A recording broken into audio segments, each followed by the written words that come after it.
네, 안녕하세요. 더블업 시작하겠습니다. 편다송입니다. 오늘 오랜만에 이분을 모셨습니다. 네. 김현수 위원님 함께합니다. 어서 오세요. 어서 오세요. 안녕하십니까. 휴가 갔다 오신 거예요? 왜 이렇게 오랜만에 온 거예요? 휴가는 안 갔습니다. 그래요? 오늘은 가져오신 종목이 공교롭게 또 삼성 SDI를 네. 얘기를 좀 해볼 것 같은데. 오늘 잘 가고 있네요. 네, 시세를 좀 내네 오늘. 이런 타이밍이. 그렇죠. 그러니까 뭐 배터리 섹터 전반적으로 다 다루고자 하는데요. 뭐 삼성 네. SDI 자체만의 문제는 아니고, 물론 이제 저희 뭐 하나증권 내부적으로는 그 배터리 섹터 최선을 주는 지난 2달간 계속 삼성 SDI이긴 했었습니다. 네. 근데 이제 뭐 SDI 자체를 강조하고자 함은 아니고 많이 바뀌고 있습니다. 지금 저희 섹터는 전기차 배터리가 문제잖아요. 네. 여전히 잘 안 팔리거든요. 미국에서 전기차 판매량 지난달에 전년 동월 대비해서 40% 감소했고 뭐 좋지는 않아요. 근데 그렇게 안 좋은데 계속 합작사 만들어서 투자는 진행하던 상황이었다 보니까 투자 늘어나는 것에 대한 부담도 있었고, 그렇게 만들어 놓고 나서 또 안 돌아가면 고정비 늘어나는 것 아니냐 이런 우려들이 있었단 말이죠. 네. 근데 하나 둘씩 청산이 되어 가고 있고, 말씀드린 대로 SDI 같은 경우는 특히나 이거 표로 좀 말씀드릴게요. SDI 네. 요 올려드린 표에 나와 있는 것처럼 지난 8월 11일에 GM과의 조인트 벤처 청산을 했습니다. 이게 말씀드린 리스크를 좀 해소시켜 주는 거죠. 네. 이 표에서 맨 마지막 음영 처리해둔 부분인데, 추가적으로 비용 들어갈 거 없고 추가 투자할 부담이 이제 없어졌다. 그리고 이거 가지고 이제 ESS로 전환할 예정이거든요. 네. 그러니까 지금 시장에서 기대하는 ESS 캐파도 빠르게 대응할 수 있다라는 기대감으로 연결할 수가 있기 때문에 이게 트리거가 돼서 더 상승폭이 확대되고 있습니다. 아, 그게 네. 삼성 SDI와 GM의 이 여정이 끝났군요. 네, 맞습니다. 네.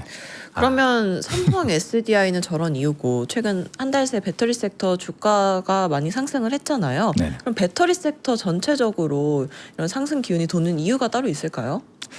말씀하신 대로 섹터 전반적으로 같이 움직였지 네. 않습니까? 이 맥락이 유사해요. 지금 배터리 섹터 전반적으로 지금 계속 두려워하는 거는 전기차가 발목 잡는 거죠. 네. ESS 좋다 하는데 여전히 전체 매출에서 전기차 배터리 매출 비중이 60%인 산업이기 때문에 이게 제일 두렵죠. 그러니까 그렇지 않은 기업들은 잘 가요. 예를 들어서 지금 그 띄워드린 것처럼 파나소닉은 주가가 계속 좋거든요. 네. 파나소닉이 테슬라 배터리 공급 업체죠. 물론 뭐 다른 사업부들도 있습니다. 일반적인 가전 사업도 있긴 한데 주가는 배터리에 따라서 움직이고 있고, 보시면 최근 6개월 주가가 저 맨 상당히 녹색이네요. 그렇죠. 맨 진한 위에 녹색. 나와 있는 맞습니다. 제일 진한 녹색이 파나소닉이고요. 좀 진한 회색 그래프가 삼성 SDI입니다. 그래서 SDI도 나름 좋았는데 상대적으로 한 3, 4월까지는 파나소닉보다 더 가다가 최근에 좀 빠졌다가 다시 올라오는 거고, 네.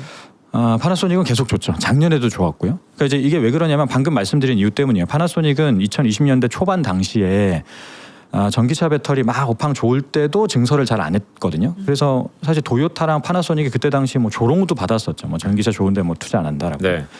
근데 결과적으로 지금은 또 그게 좋은 선택이었다라는 게 확인이 되는 거죠. 전기차 배터리에서 캐파 철저히 최소한으로 가져가고 고정비 부담 없이 ESS 좋은 걸로 주가 갈 수 있는 상황입니다. 자, 다시 우리 얘기로 돌아오면 네. 그게 제일 두려웠는데 SDI가 GM JV 청산으로 인해서 하나 둘씩 그런 리스크를 해소시켜주고, 그러니까 셀메이커 대형주들이 그런 리스크를 하나 둘씩 불식시켜주는 가운데 당연히 소재 기업들 입장에서도 그의 낙수 효과를 받는 거죠. 그래서 섹터 전반적으로 EV 리스크가 해소되어 간다라는 기대감과, 그리고 이런 GM JV 청산, 그리고 지난주 금요일에 삼성 SDI가 삼성 디스플레이 지분을 매각했거든요. 네. 지금 네. 들어보시면 이 ESS하고는 전혀 관련 없는 이벤트 같지만 상당히 연관성이 있습니다. 삼성 디스플레이 지분 매각해서 4.5조 원 들어온다라고 공시가 되어 있는데 시장에서 예상했었던 ESS 증설 규모에 필요한 돈과 거의 유사해요.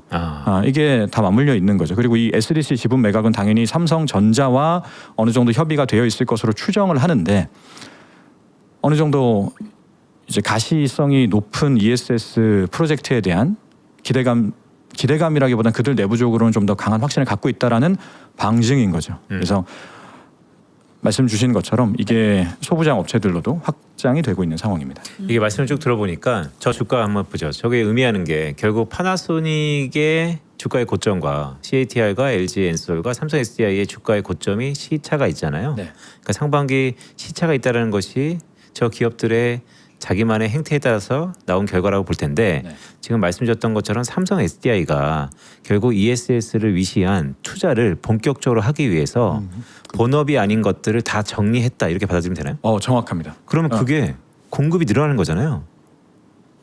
아니면 ESS에서. 네네. 아니면 Q에 대한 이제 증서를 카드를 내보인 거죠. 출사표를. 그게 주가에는 긍정적입니까 부정적입니까? 그러니까 그 방금 말씀하신 맨 마지막 부분의 후자인데, 그러니까 공급이 증가하는데 어떤 공급이 증가한다라는 시그널이 나왔을 때 수요가 정체되어 있으면 당연히 그거는 안 좋은 시그널일 거고요. 그리고 당연히 그리고 수요가 증가한다 하더라도 수요의 증가폭이 아주 가파를 때는 그런 공급 증가 시그널이 오히려 호재로 반응을 하죠. 왜냐하면 수요는 이렇게 높은데 캐파가 못 받쳐주는 산업이다라는 리스크가 있는 시점에는 네. 네. 22년 때가 저희가 그랬었단 말이에요. 그때 뭐 에코프로가 됐던 뭐 삼성 SDI가 됐던 전방 수요가 연간 YY로 2배씩 증가하는데 캐파는 당연히 그걸 쫓아가지 못하니까 누가 빨리 증설해서 대응하느냐의 싸움이었고, 그래서 그때 당시는 증설 이꼴 주가 상승으로 연결이 됐었던 시기란 말이죠. 네. 지금은 ESS의 영역에서는 그 논리가 작동하고 있는 겁니다. 아하. 그래서 ESS는 지금 북미 예상 수요가 현재 한 70에서 80기가와트시고 여기에는 기존의 태양광 중심의 유틸리티망 수요만 감안을 한 거거든요. 근데 지금 하이퍼스케일러들이 계속 얘기하는 것이 이제 자체 발전해야 된다. 미국 연방 정부랑 주 정부도 자체 발전 반드시 가야 된다 이렇게 얘기를 하고 있고, 그러면 ESS가 필수적인데 그거는 말씀드린 70에서 80기가와트시 수요 예상치에 들어가 있지 않습니다. 이게 더 올라갈 거란 말이에요. 네. 그리고 에너지 망에 들어가는 거니까 이게 단순히 공산품이 아니라 커머디티가 아니라 에너지 망에 들어가는 인프라로서 그때 이제 말씀 주셨던 안보 자산의 일환으로서 배터리를 바라봐야 되니까 네. 네. 탈중국 논리도 강하게 작동하는 시장이란 말이죠. 그러니까 시장은 연평균 20-30%씩 성장을 하는데 그 안에서 점유율이 불과 작년까지도 100% 중국이었던 것이 빠르게 점유율까지 우리로 대체되고 있으니까 지금 LG 엔솔 작년 대비 올해 ESS 매출 2.5배 증가하고 막 이런단 말이에요. 네. 그래서 다시 하던 얘기로 돌아오면 SDI의 캐파 증설 발표가 어떤 산업은 예를 들어서 지금 우리가 지난 2년간 국내 투자자들이 이제 반도체의 투자 논리에 익숙해져 있으니까 이것이 배터리에도 접목될 수도 있어요. 뭐 공급 증가가 뭐 공급 과잉으로 연결될 수 있다라는. 근데 저희는 그 논리가 접목되는 단계는 아닙니다. 아, 그러니까 그게 중요했어요. 왜냐하면 시청자분들이 워낙 시크리컬에 노이로즈가 그렇죠, 있다 그렇죠. 보니까. 네, 맞습니다. 네, 네. 근데 모든 산업은 또 시크리컬이다라고 얘기할 수도 있잖아요. 그렇죠, 한국의 그렇죠. 전반 맞습니다. 산업들이다 네, 그러니까. 네, 그렇죠. 근데 말씀하셨던 것처럼 지금의 ESS 분야 등등은 네, 네. 시크리컬로 얘기하기에는 아직은 좀 시기상조다. 그렇죠. 그러니까 말씀하신 대로 우리가 정말 이제 큰 시야를 가지고 보면 뭐 시클리컬 아닌 게 어디 있겠습니까만은 이 산업이 성장하는 초기 단계로서 상승의 주기가 적어도 한 3년 이상 가는 네. 단계에 있다라는 어떤 그 시대의 흐름을 파악할 필요는 있죠. 그 내가 이제 어느 위치에 서 있는지에 대해서.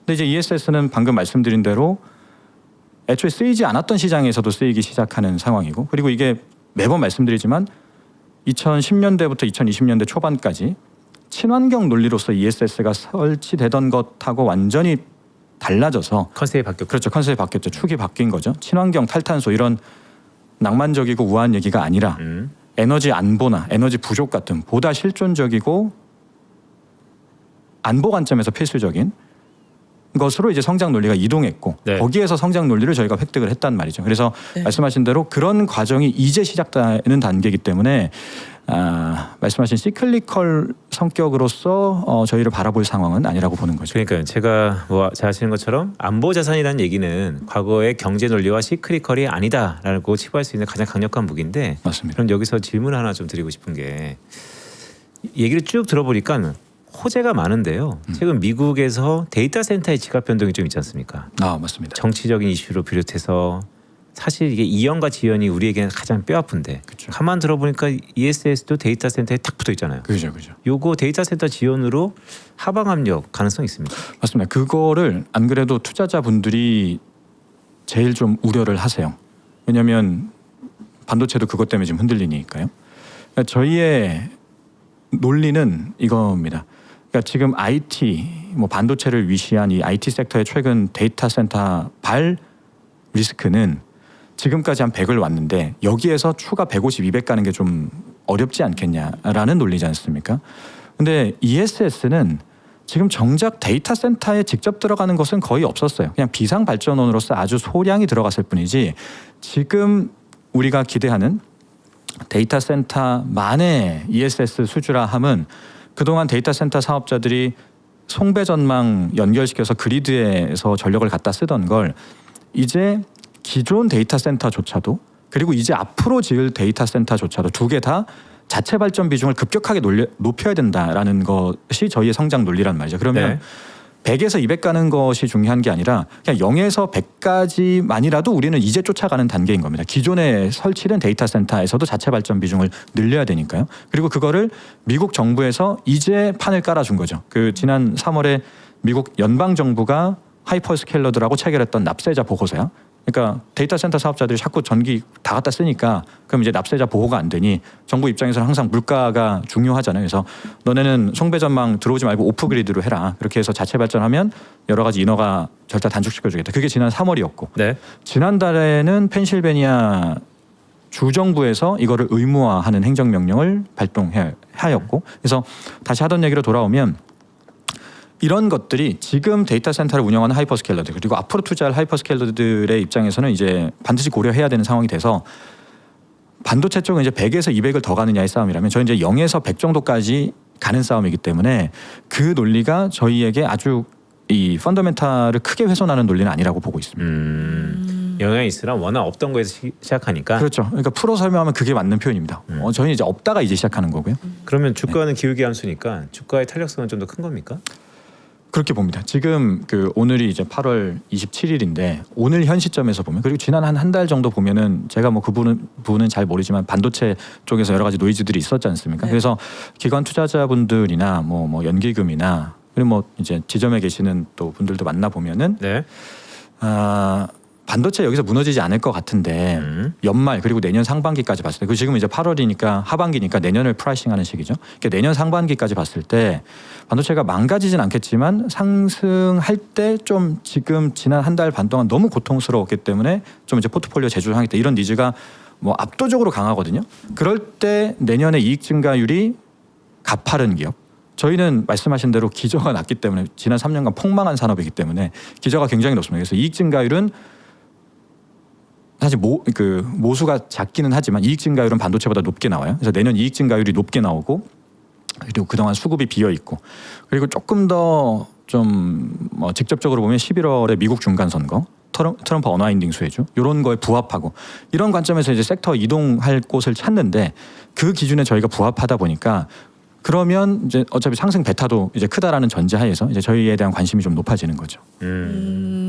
기저가 있군요. 네, 그렇습니다. 그리고 이 발간하시는 월간 보고서 있잖아요. 네. 그 글로벌 친환경차 2차 전지 월간 보고서를 네네. 보면 한국 배터리 기업들이 유럽에서 전기차 배터리 출하 부진이 지속되고 있어요. 네네. 이게 좀 흐름이 내년에는 바뀔 수 있을까요? 아, 예, 맞습니다. 그것도 굉장히 중요합니다. 또 읽어주셔서 감사합니다. 이제 그 네. 굉장히 중요한 변화 두 개인데 네. 중국이 수출 환급세를 없애요. 환급세. 네, 그러니까 배터리에 대해서 크게 부각은 안 됐는데 이것도 제가 환급세라는 게 있었군요. 그렇죠. 여기 이제 리베이트라고 표현이 되어 있는데 우리가 잘 아는 뭐 리베이트 익숙하죠. 중국 정부에서 이걸 그냥 공개적으로 해왔었어요.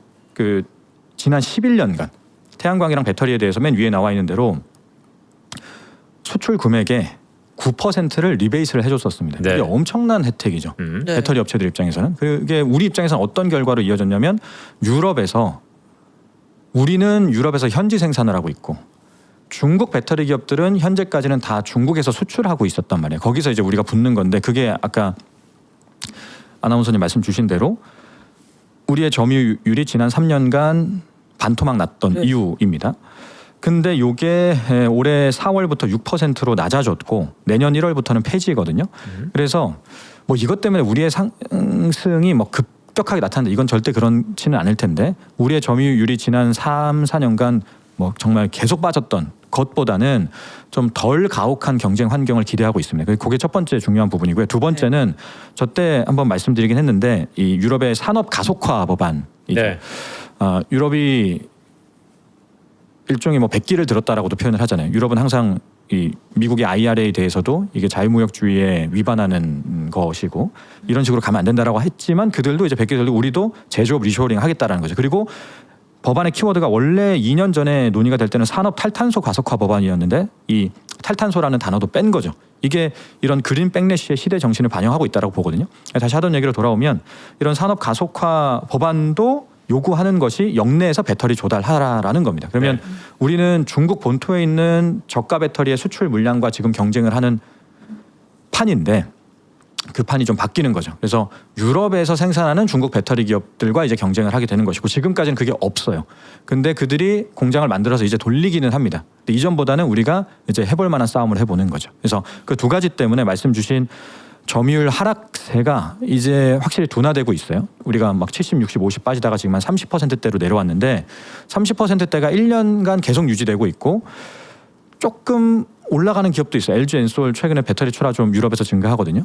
그리고 이제 내년에는 방금 말씀드린 두 가지 정책으로 인해서 우리가 그래도 점유율을 좀 방어하는 그래서 시장 성장률을 좀 쫓아가는 것을 기대하고 있습니다. 내년에 올해보다는 그렇다라고 맞습니다. 다행인 건 주가는 그걸 실적은 그걸 반영하고 있지 않습니다. 저도 마찬가지고 다른 애널리스트 분들도 마찬가지일 것 같긴 한데 이런 긍정 시나리오가 지금 추정치에 반영되어 있지 않다는 거. 전기차에 대해서는. 그러니까 이게 결정적으로 다른 부분이죠. 이전하고.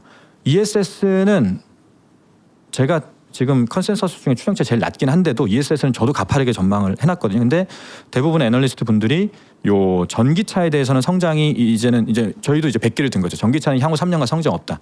이게 반영이 되어 있어서 네. 전기차가 성장이 딱히 없어도 이제 ESS만으로 갈 수 있는 상황이고 말씀드린 요 내년에 기대하고 있는 유럽의 회복도 반영하고 있지는 않아요. 그래서 혹시나 그게 나오면 이거는 굉장히 이제 중요한 상승 모멘텀이 또 되는 거죠. 그러니까 이 김현수 애널의 저희 삼프로 TV의 히스토리를 다 알고 계시죠. 그러니까 기본적으로 지금의 삼성전자 SK하이닉스가 펼쳤던 미래의 나레이션처럼 불과 한 3, 4년 전에 전 세계를 배터리가 바꿀 것이다라는 나레이션이 가장 크게 있으면서 주가가 정말 퀀텀 점프였지 않습니까? 그렇죠. 그때 김현수 애널이 제 기억이 맞다면 너무 우리는 이성을 잃으면 안 된다. 즉 데이터 네네. 여전히 숫자가 나와야지 숫자가 낮지 않기 때문에 네네. 크게 위험할 수도 있다는 네. 얘기를 과감하게 했었고 네. 옆으로 맞았지만 결국 맞았어요. 네네. 근데 지금은 네네. 오히려 기저등등으로 숫자가 나올 수 있다는 얘기를 하는 걸로 제가 들리는데 맞나요? 네, 네 맞습니다. 이것도 기억해 주셔서 감사합니다. 벌써 그게 3년 전이네요. 그러고 그러니까요. 보니까. 그러면 네네. 데이터를 보고 과거의 거품에서의 이성적인 판단을 했던 애널리스트가 지금은 아까 말씀하셨던 것처럼 전기차도 사실 반영을 안 하고 있습니다. 라는 그렇죠. 것이 그게 중요하죠. 네. 이제는 악재가 호재로 바뀌면서 주가 날아가잖아요. 그렇죠. 그럴 가능성도 있는 거네요. 네, 맞습니다. 그 부분이 중요합니다. 지금 전기차는 악재예요. 지금 데이터 포인트 월별로 나오는 거 다 악재고 너무 악재를 다 반영을 해놔서 그게 주가에 영향을 안 줄 정도로 다 내려와 있습니다. 그런데 거기에서 그러니까 플러스 30을 보다가 플러스 10이 나오면 쇼크죠. 그럼 주가는 빠지고 실적 내려가야 됩니다. 근데 지금은 마이너스 40을 보는데 한 마이너스 10만 나오도 그건 서프라이즈죠. 기대가 너무 낮. 그렇죠. 기대가 굉장히 낮아져 있기 때문에 지금이 딱 그런 형국이고요.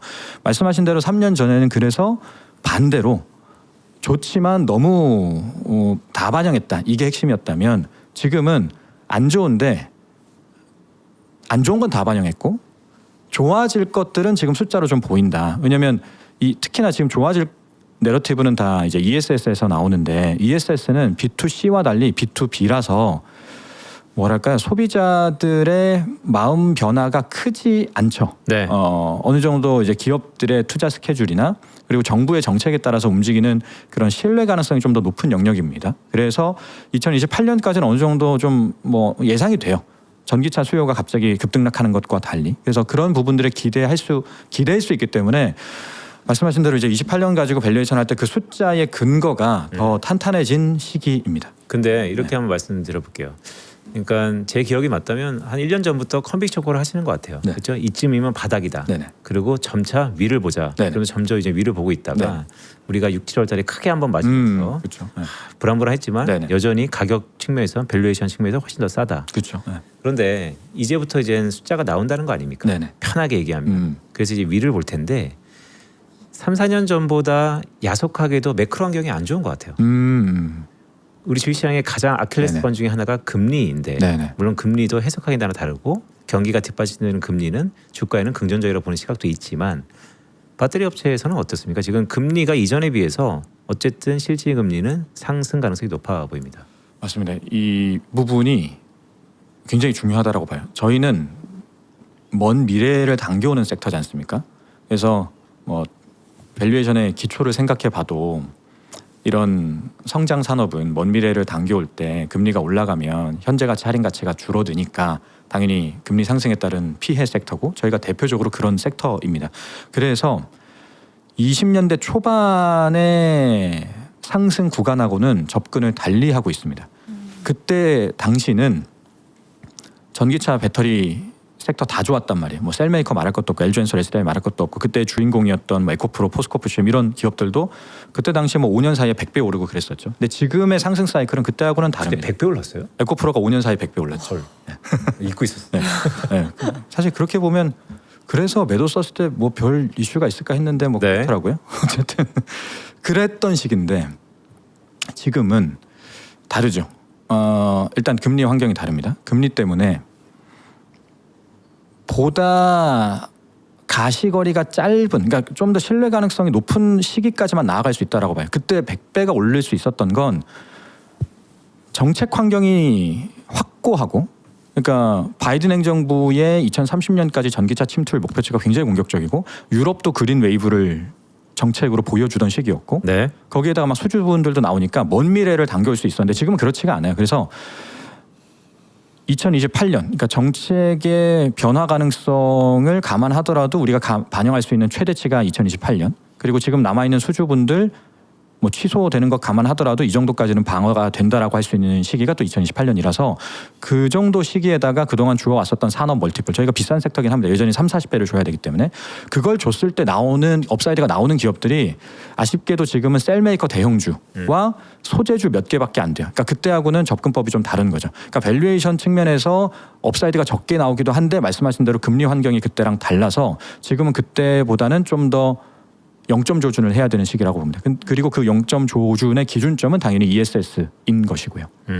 이렇게 이해하면 되나요? 3년 전과 달라진 거는 비즈니스 모델 자체가 B2C에서 B2B로 바뀌었다. 맞습니다. 그리고 금리에 대한 부담이 여전히 있으나 네네. 이제는 이 산업 자체를 예전에 1000% 오를 정도로 10년, 20년 보는 게 아니고 네. 투자 시기가 5년 이하로 짧아졌다. 네. 그렇죠? 그렇다면 결론적으로 사실 주식 방송을 보시는 분들은 산업의 변화보다도 주가를 먼저 네. 집중하니까 네. 그러면 이렇게도 우리가 해석하면 되는 겁니까? 주가의 반등, 즉 네. 상승폭이 크진 않다. 네. 그렇죠. 그 크다라는 것은 항상 이제 상대적인 개념인데 그때 당시의 상승폭보다 클 거냐라고 하면 그거는 뭐 앱솔루틀리 노죠. 그건 당연히 아니고 근데 지금 투자하시는 분들의 비교군이 일반적인 그냥 한국 주식시장이라면 저는 향후 1년간 제가 지금 최선호주라고 생각을 하는 삼성 SDI나 혹은 ESS 서플라이 체인에 속한 중소형주들이 있습니다. 저희 스몰캡에서도 커버를 하고 있는 네. 이런 기업들이 향후 1년간 시장 지수 대비 아웃퍼폼할 거냐 그 관점에서 더 클 거냐라고 보면 저는 그렇다라고 생각을 합니다. 근데 저는 아까 잠깐 전기차 얘기하시긴 했는데 네. 이 부분 한번 짚고 넘어가고 싶어요. 네네. 전기차가 안 좋다고는 했는데 미국에서 상당히 더 좋아 그렇죠. 보이거든요. 네, 네. 근데 이게 특별한 이유가 있을까요? 맞아요. 미국은 토양이 안 좋죠. 이 전기차라는 게 잘 팔리려면 일단 좀 싸져야 되죠. 네. 전기차가 싸져야 되는데 대형차 비중이 너무 높아요. 그러니까 우리가 요 그림 잠깐 좀 봐주시면 네. 뭐 미국 저기 드라마나 뭐 영화 같은 거 보면은 거기는 이제 SUV나 트럭을 많이 타잖아요. 그래서 네. 저희가 그 계산을 해보면 네. 여기 왼쪽 그래프에 나와 있는 대로 4페이지 왼쪽 그래프에 나와 있는 대로 네, 한번 보여주세요. 네. 요게 좀 세그먼트가 많은데 이 중간에 짙은색 그래프가 좀 중대형 차들이거든요. 그러니까 요것만 보면 SUV 랑 그렇죠. 예, 회색이 네. 이런 거고 그리고 요거 외에 이제 트럭까지 같이 들어가 있는 그래프가 있는데 여기는 안 들어가요. 요걸로 그냥 말씀을 드리겠습니다. 그러니까 이제 미국은 핵심은 트럭 비중 20%, 중대형 SUV랑 한 중형 SUV까지 합치면 70%가 중대형 차예요. 유럽은 완전히 반대예요. 유럽은 SUV도 중소형하고 세단 그리고 경차 이게 80%거든요. 그래서 이걸 왜 말씀을 드리냐면 배터리 탑재 용량이 미국은 내려가기가 어렵고 여전히 전기차에서 배터리가 차지하는 원가 비중이 40%에 달하기 때문에 네. 전기차 판가가 내려가는데 한계가 있습니다. 그래서 전기차는 여전히 평균 ASP가 미국이 유럽 대비 한 30% 가까이 높아요. 그래서 판가가 내려가기가 어렵고 주행거리도 차이가 납니다. 미국은 우리 같은 소비자들이 연간 타는 거리가 한 2만 킬로미터 뛰거든요. 네. 미국 외에 유럽, 한국, 뭐 동아시아 국가들 대부분이 10,000km 초반 뛴단 말이에요. 저희 집은 한 10,000km 안 뛰거든요. 그래서 네. 토양이 다르다는 얘기를 하시죠. 그렇죠, 그렇죠. 그러니까 이제 여기는 미국은 길게 뛰어야 되는데 전기차 지금 제일 좋은 거 나와도 한 500km 넘기기가 어려워요. 근데 내연기관차도 특히나 픽업 트럭 이런 거는 1,000km 가니까 네. 그들은 안 그래도 많이 가야 되는데 이게 좀 불편하단 말이죠. 거기에다 이제 유가까지 있는 거죠. 유가 오늘 아침으로 보니까 미국 지역 전체 평균이 리터당 1.3달러, 독일이 2.5달러거든요. 네. 그러니까 이제 유럽이 미국 대비 2배고 특히나 미국은 캘리포니아 같은 거 제외하면은 뭐 1달러 안 되는 지역 많잖아요. 그러니까 이 세 가지가 맞물리면서 미국은 전기차라고 하는 재화가 참 어필이 안 되는 지역인 거죠. 네. 그래서 지금 현대차나 뭐 GM 같은 OEM들도 전동화 전략 글로벌리 제시를 할 때 유럽 그래프랑 미국 그래프랑 완전히 반대인 게 유럽은 그래도 좀 해볼 만하다. 미국은 상황 자체가 좋지 않다. 이렇게 보는 것이죠. 아, 네, 방금 속보가 떴는데 네. 금통위에서 기준금리를 25bp 인상을 아하. 했네요. 네. 원래는 동결 가능성이 좀 높다라는 게 컨센서스인데 역시 매파적으로 바뀌었네요. 그래서 그런지 상승폭이 일부 좀 반납하는 듯한 모습을 보이고. 네, 우리 시장에 크게 영향을 줄까요? 그러니까요. 금리 올렸어요. 네. 어때요? 그러네요. 네.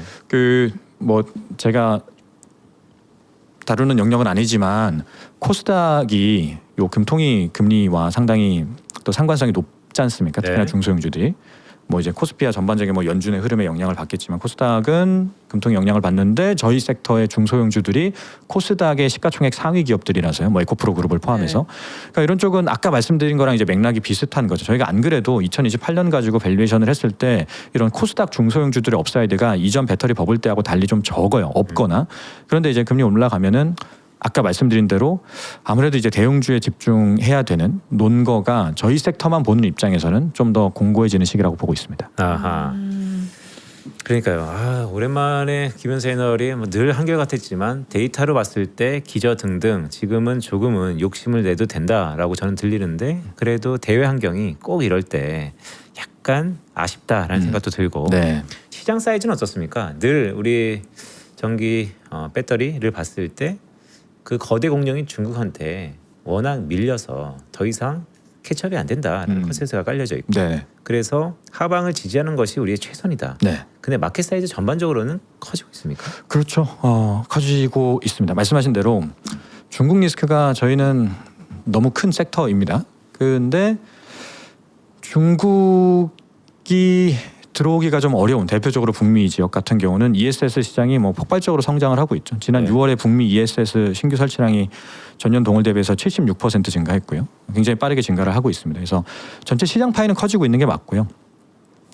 근데 요즘 이런 좀 이제 롱머니들 좀 오래 보시는 기관들이나 혹은 정부 정책 지원 담당하시는 이런 간담회들이 요즘 많이 있어요. 네. 그런 데서 이제 보면은 근데 그 논리가 시장 논리가 아니라 아까 말씀하셨던 안보 논리에 기대는 거라면 이 산업은 우리의 경쟁력이 아니라 자체 경쟁력이 아니라 외생 변수에 기대는 산업인 것이고 네. 그러면 어려운 것 아니냐 지속 가능하지 않은 것 아니냐라는 고민들을 많이 하세요. 아주 본질적인 고민인 거죠.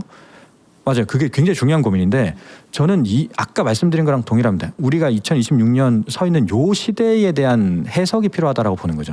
그러니까 방금 말씀드린 논리는 2000년에 WTO에 중국이 처음 가입하고 그러면서 자유무역이 더욱더 확장되는 시기에 통용되는 논리였고요. 지금은 나만이 갖고 있는 경쟁력을 압도하는 한 가지 변수, 지정학적 리스크라고 하는 이 지정학적 리스크가 남한의 경쟁력을 압도하는 변수라고 생각합니다. 그 시대에 우리가 있다라고 봐요. 지금부터 향후 20년은. 네. 그래서 배터리는 말씀하신 대로 시장이 커져 나가는데 그 낙수 효과를 우리가 북미에서는 많이 누릴 수 있는 상황이고 심지어 유럽에서도 지금 최소한의 에너지 안보 논리가 작동하기 시작했다라고 보거든요. 그래서 우리가 점유율이 더 안 빠지고 있다라고 보고 그래서 시장 파이 커지는 과정에서 낙수 효과를 누릴 수 있는 단계에 서 있다라고 생각을 합니다.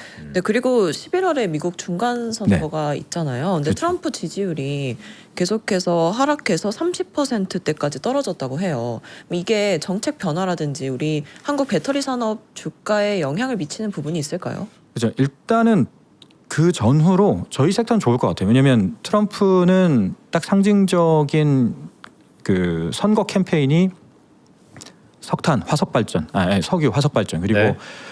신재생이 안 좋다. 뭐 네. 이건 그린 스캠이다. 요거였잖아요. 전기차 보조금 폐지하고. 그러니까 이제 민주당이 요번에 승리를 한다라고 하면 당연히 트럼프 언와인딩 수혜주로서 배터리 섹터에 대한 기대감은 커질 겁니다. 그래서 주가 측면에서는 이것도 이제 상승 요인이 될 거라고 보고요. 근데 실질적으로 민주당이 승리한다라 그래서 그린 웨이브가 다시 올 것이냐라고 보면 그렇지는 않다라고 봐요. 아하. 그렇죠. 이게 이 친환경 정책이라고 하는 것은 어떤 뭐 숭고한 목적으로서 당위적인 거라기보다는 이게 먹히는 시기가 있다라고 보거든요. 그러니까 2010년대 중반부터 2020년대 초반까지 그린 웨이브가 불어 닥칠 수 있었던 최근가는 저는 아까 말씀 주셨던 금리라고 봐요. 네. 미증유의 제로 금리 시대였잖아요. 그러니까 우리가 이제 경제사를 보면 그 시기는 정말 역사적인 시기로 남을 텐데 그런 시기에 뭐 먹고 살만하고 패권 전쟁도 없고 하니까 이제 이런 뭐 그린 웨이브가 있었던 것이고 지금은 완전히 다르죠. 네. 금리도 올라와 있고 패권 전쟁 격화. 그래서 저는 정작 민주당이 이긴다라고 해서 전기차 보조금이 대대적으로 살아나는 흐름은 아닐 거라고 보고요. 네. 대신에 그건 있죠. 이제 적어도 지금 트럼프 정권조차도 최근에 에너지 안보 관점에서 태양광 다시 키우고 있고 하면서 민주당이랑 서로 니즈가 있는 접점이 있는 쪽은 다시 키워나가는. 그래서 이런 재생에너지 쪽이 에너지 안보 관점에서 다시 이제 수혜를 받으면서 ESS 쪽이 좀 수혜를 받을 수 있는 그런 부분까지는 기대를 하고 있습니다. 알겠습니다. 자, 마지막 질문을 드리겠습니다. 사실 뭐 김현수 애널한테는 약간 짓궂은 질문일 수 있는데 네. 또 어떤 질문은 질문하시나요? 네. 오랜만에 나오셨어요. 괜찮아요. 네, 오랜만에 나오셨으니까 이제 투자 전략 마지막으로 여쭤볼 텐데요. 예. 그래도 방송은 시청자분들이 기대하는 것은 그래서 탑픽은 무엇이냐 그리고 중장기적인 시계를 보면 어떨 것이냐 그렇게 한번 말씀 주시면 좋을 것 같고 왜냐하면 하나증권이 안보자산에 대한 논리가 상당 부분 제가 강하게 드렸었죠. 근데 그 중에서도 그 섹터를 안보자산을 또 차용하셔가지고 네네. 많이 스토리를 푸는 것도 맞습니다. 개인적으로 되게 고무적이고 네. 오랜만에 항상 나오시니까 네네. 자 연말까지 네네. 2차 전지 네. 어떻게 했으면 좋겠다. 네. 더구나 나의 탑픽은 어떤 종목이다. 네. 탑픽은 삼성 SDI고요. 이게 그 섹터 애널리스트 입장에서 그냥 나이브하게 대형주 시가총액 큰 거 사자가 아니고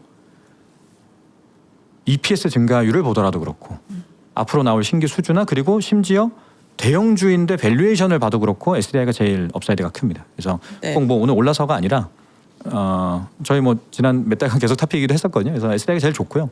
그리고 아까 말씀 주신 대로 저희가 1년 전에 배터리 섹터 이제 바뀌었다라고 한 이후에 SDI가 벌써 3배 오르긴 했어요. 그러고 여기서도 업사이드 더 크다라고 봅니다. 그래서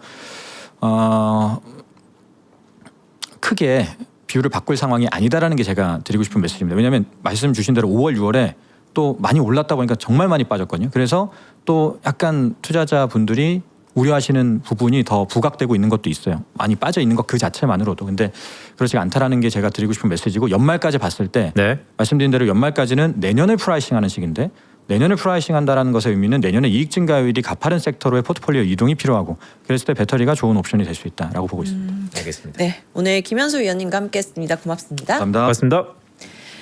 네, 최근에 쓰신 보고서에서 이 코스피 방향을 가를 3가지 관문 중 하나가 금리라고 하셨잖아요. 물론, 저요? 물론 네, 그렇죠. 미국 금리이긴 네. 하지만 네. 근데 이번 주 잭슨홀 미팅도 앞두고 있는데 오늘 방송 중에 금통위가 금리를 인상을 했어요. 네. 이번 주 전략 어떻게 세우면 좋을 거라고 생각하시나요? 네. 금리가 컨센서스와 달리 인상했기 때문에 시장이 지금 격한 반응이 나오고 있죠. 시청자분들도 다 금리가 인상했네? 이거 위험한 거 아닌가라고 생각할 수도 있습니다. 하지만 금리를 올리는 이유가 중요하겠죠. 자, 금통위 기자회견 있을 겁니다. 하지만 올해 성장률 3.3%, 내년에도 성장률을 상향 조정했다는 것, 즉 우리는 체감적으로는 좀 다르지만 경기가 좋기 때문에 금리를 올렸다는 것 잊지 않았으면 좋겠습니다. 네, 저희는 내일 다시 찾아뵙겠습니다. 고맙습니다. 고맙습니다.